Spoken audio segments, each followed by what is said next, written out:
మహాగణాధిపతయే నమః. ఓం గురుభ్యో నమః. ఓం శ్రీమాత్రే నమః.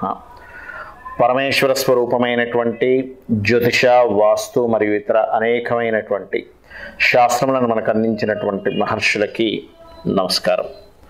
హయగ్రీవ హయగ్రీవ హయగ్రీవేతి యో వదేత్ తస్య నిస్సరతే వాణి జహ్నుకన్యా ప్రవాహవత్. అరుణాం కరుణాతరంగితాక్షీం ధృతపాశాంకుశపుష్పబాణచాపాం అనిమాదిభిరావృతాం మయూకైః అహమిత్యేవ విభావయే భవానీం. శ్రీమాత్రే నమః. ప్రేక్షకులందరికీ కూడా ఆ లలితాంబిక అమ్మవారి యొక్క అనుగ్రహం పరిపూర్ణంగా కలగాలని మనస్ఫూర్తిగా కోరుకుంటూ ఈరోజు మనం చెప్పుకోబోయేటువంటి టాపిక్ ఏదైతుందో దిష్టి, దాన్ని దృష్టి అని కూడా అంటూ ఉంటారు. అంటే దిష్టి పడడము అంటూ ఉంటారు. అది చాలామందికి దీంట్లో కన్ఫ్యూజన్, అనుమానం ఉందో లేదో, అసలు ఉంటే ఇలా నిజంగానే పనిచేస్తుందా, ఇలాంటివన్నీ తర్కించడం కానీ ఉండాలి. ప్రతి మనిషిలో కూడా ప్రశ్నించేటువంటి గుణము ఉండాలి, తర్కించేటువంటి తత్వము ఉండాలి, నిజానిజాలు తెలుసుకోవాలి.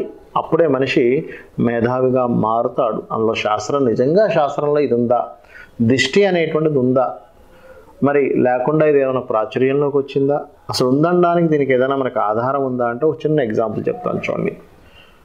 చిన్నపిల్లలు బోరను ఏడుస్తూ ఉంటారు. బయటికి తీసుకెళ్ళినప్పుడు ఇంటికి రాగానే అందరూ ఏడుస్తారని నేను చెప్పను. 90% ఆఫ్ పిల్లలకి జరుగుతూ ఉంటుంది. సాయంత్రం అప్పుడు అదే తీసుకెళ్ళినప్పుడు అది చూడండి. మనం అందుకే సాయంత్రం మనకి ఎప్పుడైతే చీకటి పడుతుందో అందుకే పిల్లల్ని బయటికి తీసుకెళ్ళకండి. ఒకవేళ అత్యవసరమై ఏ హాస్పిటల్కో ఎక్కడికో తీసుకువెళ్ళవలసి వస్తే మొత్తం కవర్ చేసుకొని తీసుకెళ్ళండి అంటారు. అలా కాకుండా కవర్ చేసుకొని తీసుకెళ్లకుండా నార్మల్గా విచ్చలవిడిగా తీసుకెళ్ళినప్పుడు 10 మంది చూసినప్పుడు ఇంటికి రాగానే తిక్కగా ప్రవర్తిస్తూ ఉంటారు.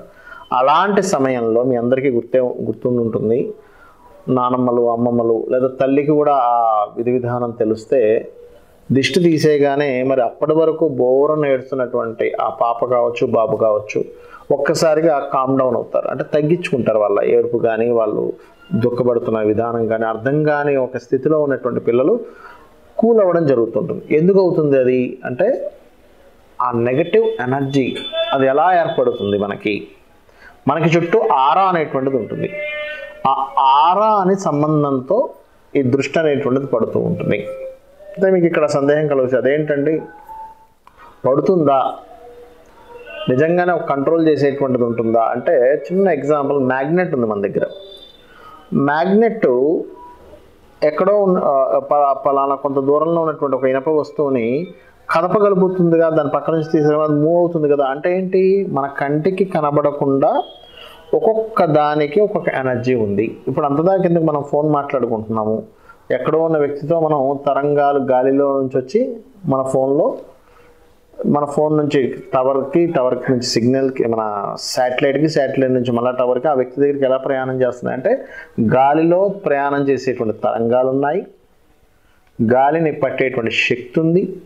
దీన్నే మనకి సుందరాకాండలో కూడా హనుమంతుల వారు సముద్రం మీద లంకకి ప్రయాణం చేసేటప్పుడు తన నీడని పట్టి ఆపేటువంటి ఒక శక్తి ఉంటుంది.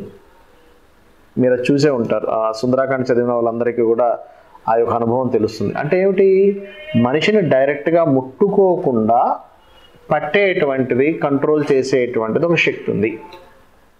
మరి శక్తి ఉంది, సరే ఓకే, దీనివల్ల ఏమవుతుంటుంది అంటే మనం వింటూ ఉంటాం, ఏమోనండి నాకు మొత్తం దిష్టి తగులుతుందో, షాపుకి మొత్తం దిష్టి తగిలిందో తెలియట్లేదు, లేదా మాకు దిష్టి ఏమైనా తగులుతుందో తెలియట్లేదు, మాకు నెగటివ్ ఎఫెక్ట్ ఏమైనా అవుతుందేమో తెలియట్లేదు, మరి దీనికి ఏం చేసుకోవాలి. ఎందుకంటే చుట్టూ ఉన్నటువంటి, మీరు ఎదుగుతుంటే చుట్టూ ఉన్నటువంటి కొంతమంది మీరంటే పడనటువంటి వారు మాటికి మీ వైపు చూడడం కానీ మీ ఇంటికి రావడం వల్ల కూడా కొంతవరకు మీకు ఎఫెక్ట్ అనేది పడుతూ ఉంటుంది. మరి దీని నుంచి బయటపడడం ఎలాగా, ఒక్కొక్క రాశి నుంచి ఎలా తెలుసుకోవాలనేటువంటి నేను మీకు ఇప్పుడు చెప్తాను. తులాలగ్నము, తులారాశి. తులాలగ్నం అంటేనే కళా సంబంధించిన బ్యాలెన్స్ సైన్ అంటూ ఉంటారు. అదేవిధంగా అందానికి వీటికి ఎక్కువగా ప్రాధాన్యత ఇచ్చేటువంటి సైన్గా చెప్తూ ఉంటారు. అయితే మీరు ఎంతో కష్టపడుతున్నా, అది విద్యా కాలంలో కావచ్చు, ఒక ఉద్యోగము, వ్యవహారం ఏదైనా సరే విషయంలో మీరు ఎంతో కష్టపడుతున్న సొసైటీ మాత్రం కష్టపడుతున్న కష్టాన్ని చూడకుండా కనబడేటువంటి మెటీరియల్నే దాని వెనకాతలు ఎంత కష్టం ఉందో చూడరు.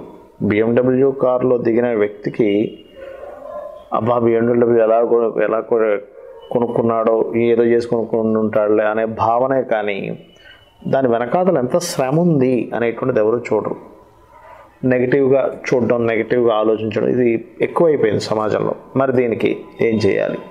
తులాలగ్నం వారు ఏ దేవత ఉపాసన, ఏ మంత్ర సాధన చేస్తే నెగిటివ్ ఫోర్సెస్ నుంచి, నెగిటివ్ ఎనర్జీస్ నుంచి మనం వాడుకునేటువంటి దిష్టి నుంచి బయటపడడం ఎలాగా అని చెప్పి చూసుకున్నట్లయితే ఇక్కడ కాళికా ఉపాసన చేయాలి అని చెప్పి ఉంది. అంటే కాళికాదేవి యొక్క స్తోత్రాలు చదవడం కానీ, లేదా చండీ పారాయణం చేయడం కానీ, లేదండి నేను విష్ణు ఆరాధన ఎక్కువగా చేస్తానంటే వెంకటేశ్వర స్వామి యొక్క ఆరాధన చేయడం కానీ చేస్తూ ఉండాలి.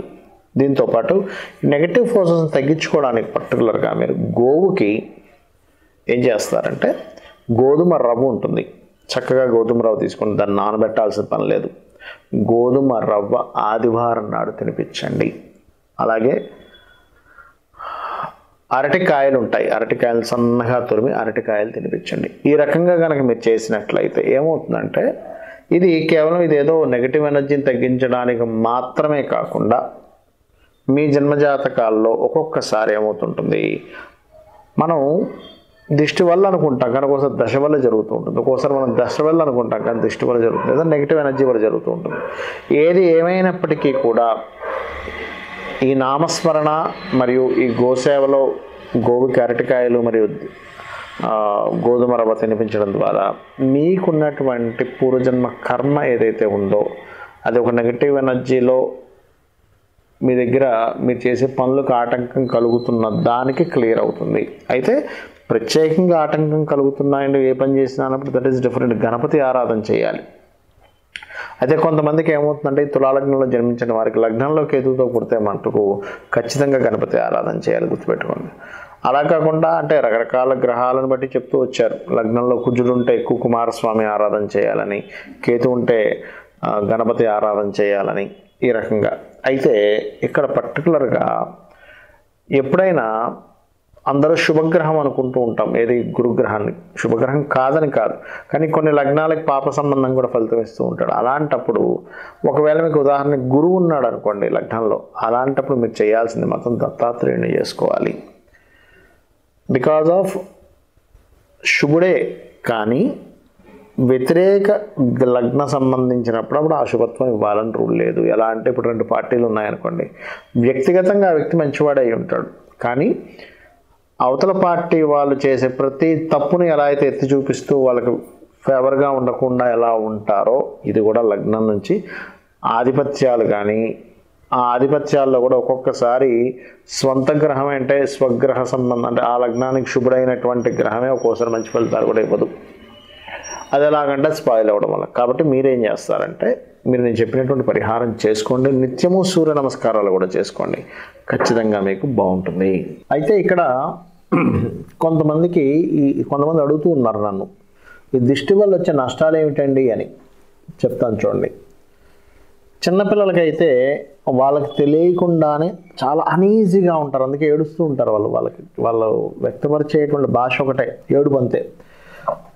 ఆ ఏడుపుని చూసి అయ్యో ఎందుకు ఏడుస్తున్నారు అని మనం వాళ్ళని ఊరుకోబెట్టడం, మనం రకరకాల దిష్టి తీసే ప్రక్రియలు చేస్తూ ఉంటాం. మరి ఒక యుక్త వయసులో అంటే ఒక 15-16 ఏళ్ల వయసులో గనక దిష్టి తగిలితే ఏం జరుగుతుంది సర్వసాధారణంగా అని చెప్పి చూసుకున్నట్లయితే వారికి చదువు మీద కాన్సన్ట్రేషన్స్ తగ్గుతూ ఉంటాయి. రకరకాల చిన్న చిన్న విషయాలకి దెబ్బలు తగిలించుకోవడం కావచ్చు, లేకపోతే ఏదో ఒక అనారోగ్య బారిన పడడం కావచ్చు జరుగుతూ ఉంటుంది. అలా కాకుండా ఇంకాస్త అంటే ఒక 25 ఏళ్ల వయసు, ఆ వయసులో కనుక మీకు మీ యొక్క పంచమ స్థానం పాడై, ఇక్కడ మనం దృష్టి అనేటువంటిది షష్టమము, అష్టమము, తృతీయము, 12వ స్థానాలు ఎక్కువగా యాక్టివేట్ అయ్యి సూర్యుడు బలం తగ్గినప్పుడు, పంచమ స్థానం బలం తగ్గినప్పుడు జరిగేటువంటిది అని చెప్పి శాస్త్రాలు చెప్తుంటాయి. కాబట్టి మీకు ఇక్కడ మీరు ఒక 25 ఇయర్స్ ఆ ఏజ్లో, ఆల్మోస్ట్ 25 to 30 ఏజ్లో ఉన్నప్పుడు మీకు ఎక్కువగా దీని ప్రభావం అంటే నెగిటివ్ ఎనర్జీ ప్రభావం ఉన్నప్పుడు జరిగేది ఏమిటి అంటే లైఫ్లో సెటిల్ అవ్వలేకపోతుంటారు. అంటే ఒక ఉద్యోగంలో లేదా ఒక వ్యాపారంలో ఒక వ్యాపారం పెట్టారు, ఒక 2 రోజులు చక్కగా సాగని చూసి అందరూ అమ్మో ఏంటి బాలే సాగుతుందనగా తగ్గిపోతూ ఉంటుంది. అలా కాదు, ఒక ఉద్యోగంలో ఒక మంచి ఉద్యోగం వచ్చిందని నలుగురు చెప్పుకోగానే మీకు కిట్టని వారు ఎవరైతే ఉంటారో అబ్బాయి ఈయనకి ఇంత మంచి ఉద్యోగం రావడమా అనేటువంటి ఒక భావన.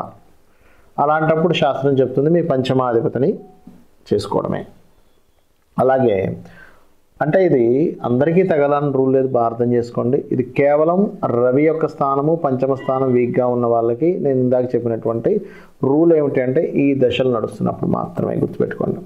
ఇక ఒక ఏజ్ ఒక 50స్లో ఉన్నటువంటి వారు అంటే ఇంచుమించుగా 40 to 50 అనుకోండి, అలాంటి వారికి ఏమవుతుంది అంటే వాళ్ళ ఆస్తుల్ని కోల్పోవడం కానీ లేకపోతే ఎందుకంటే ఆ ఏజ్కి వచ్చేసరికి ఆల్మోస్ట్ 50s దగ్గరికి వచ్చేసరికి కొంత ఆస్తి కూడబెట్టి ఉంటారు, కష్టపడి వాళ్ళు ఎంతో కష్టపడి కూడగడతారు. కానీ చుట్టుపక్కల వాళ్ళు వాళ్ళ భావనలు ఎలా ఉంటాయంటే వీళ్ళు ఏదో ఇది చేశారులే అంటే వాళ్ళ కష్టం ఎవరికి తెలియదు.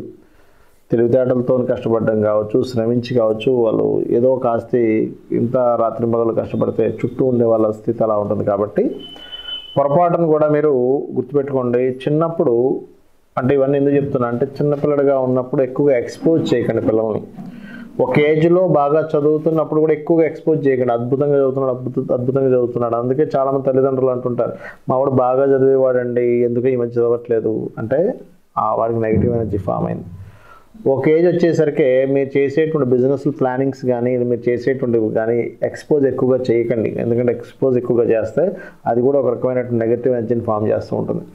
ఒక ఏజ్ వచ్చాక 40-50 ఏళ్ళు వచ్చాక మీకుండే ఆస్తి వివరాలు ఎవరికి చెప్పకండి, కామ్గా ఉండండి, ఏదో ఉంది. ఎందుకంటే గొప్ప కొద్ది చెప్పుకుంటూ ఉంటారు, తర్వాత పతనానికి దారితీస్తుంది.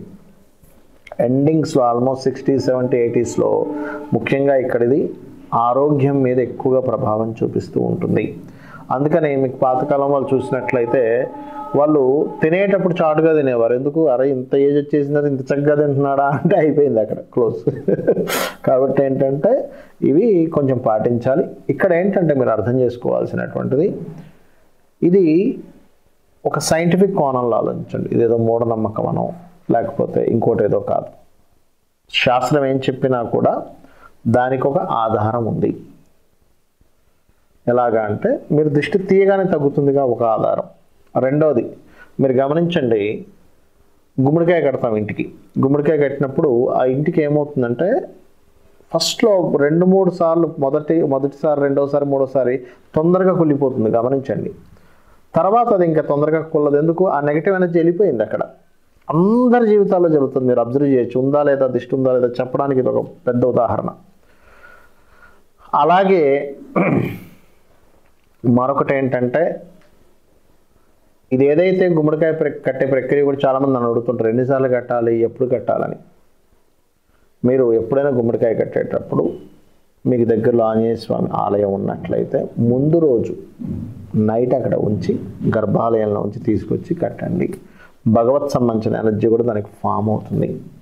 సో ఈ విషయాలు తెలుసుకొని మీరు మీ యొక్క జీవితాన్ని పూర్తిగా ఎదిగేలాగా, ఎందుకంటే దీనివల్ల మనం ఎదగలేకపోతుంటాము, బాగా అర్థం చేసుకోండి. చుట్టూ ఉండే వల్ల ఏడుపు వల్ల మనం ఎదగలేకపోతుంటాము. కాబట్టి వాళ్ళకి ఛాన్స్ ఇవ్వకండి.